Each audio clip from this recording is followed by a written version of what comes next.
So we're still looking to find exact answers, but now we're going to be dealing with secant, cosecant, and cotangent. Exact answers mean stay off the calculator. I'm going to approach it the same way as I did the cosine, sine, and tangent. I have my two triangles and my unit circle, so to speak, with the grid lines all marked out in degrees and radian measurement.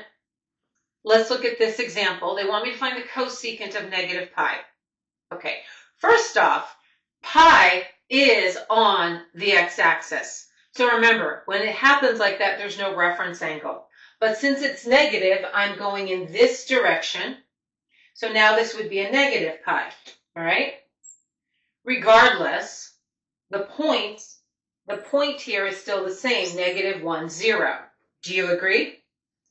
Now, me personally, I know that says cosecant, but my brain is like, well, cosecant's the reciprocal of sine, isn't it?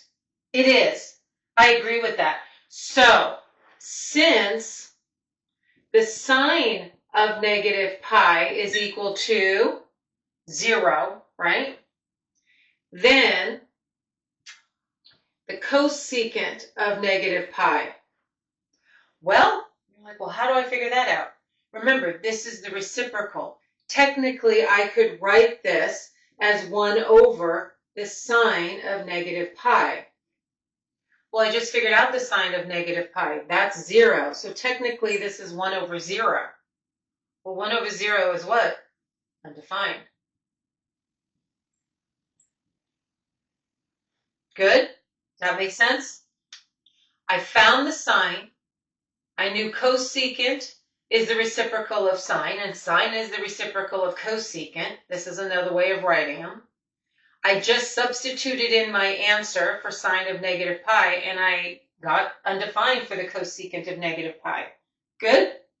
Okay. I have some examples coming your way. Catch you on the flip side.